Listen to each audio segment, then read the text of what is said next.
So go ahead and tell me a little bit about DevilDriver, how you got your start, and where you guys are at now in your career.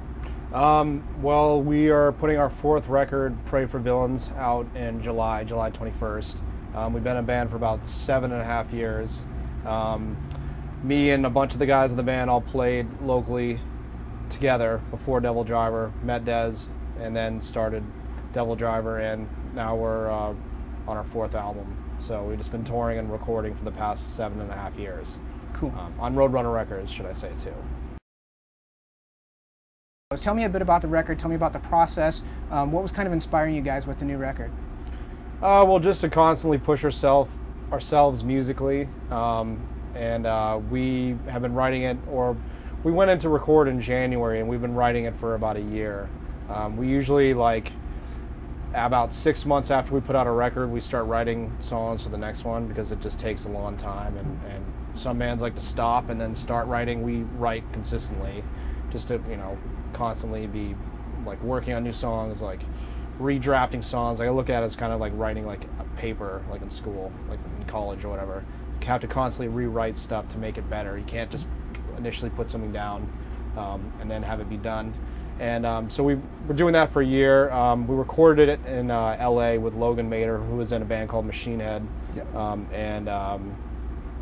As far as inspiring, I mean, it's just the same stuff, you know, just the world around you or whatever, and just, you know, we also love the style of music, so we always want to write a record that, like, we want, like, you know, if we liked a band, we would want them to write. We don't want to let people down.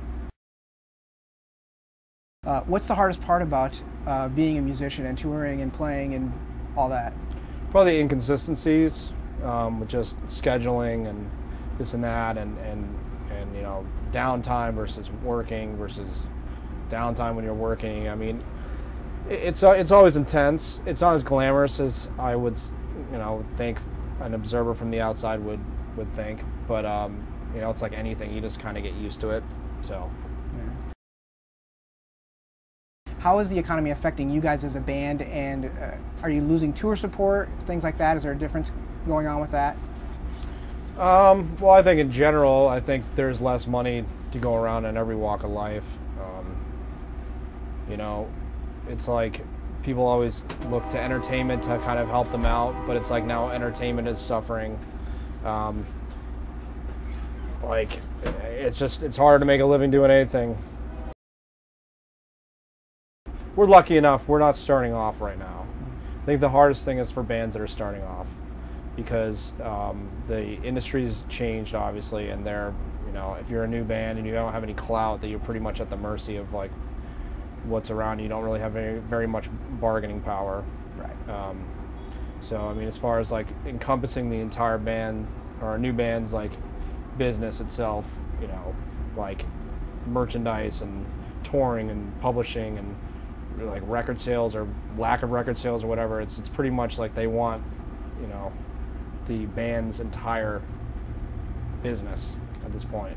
Right. So for a lot of new bands, and so that's luckily something we're not dealing with. So. What inspired you to get involved with music to begin with? Just listening to bands that I loved, just like the innocence of just playing music, and it's awesome, just like sports or anything else. I mean, it's just cool. Yeah. You know, that's about as far into it as I can get without, you know, I mean, I just drawn to it. I don't know why. Right. But that's kind of why I would assume that I would be. Yeah. How important has the internet become in marketing and reaching your fans? Well, I think it's become very important, but I think it's become important in the sense of a standard, because it's like, if you're not up to date with that, if you're not on Twitter, if you're not on MySpace, if you're not on Facebook, and if you're not constantly, like, interacting with fans, then I think you're kind of missing out. And I think that there's a certain level that, you know, like, as time goes on, you see, like, new avenues coming up, new websites, new interaction. Like, you can do this, leave a phone message for, you know, your favorite drummer. It's like, it's kind of important to stay current, and it's become, like, more personalized without kind of being too intrusive, because the internet, it's kind of like a medium that you can use, but it's not like, you know, people showing up at your house or calling your Right. phone. But yeah, it's crucial.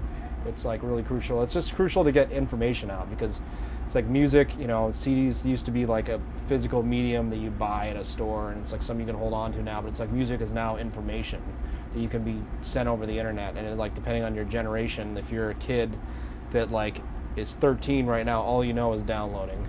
If you're my age, I'm 29, I know about CDs, like that's what I was into. I don't know about records. If you're 50, you know about records, and so on and so on. So it all depends on like what you're used to these days with you know, how you get your music. You know, a 50-year-old guy is not going to be on Twitter following, you know, whoever. He's going to be more like barely using the internet just to find out shows, whereas like a 13-year-old kid is going to be on like the newest trip of far as like what's cool, what's happening in music. How do you think digital downloads are affecting the industry? Do you think it's positively affecting it, or do you think that something that still needs to be revised as a business model? I don't think it's affecting it positively, to be honest. Mm-hmm. I think that, I mean, everyone's losing sales. So it's like what was something once before is not what it used to be. It's like dramatically affected. So it's like you'll never have another Metallica that sells 90 million records. You just won't.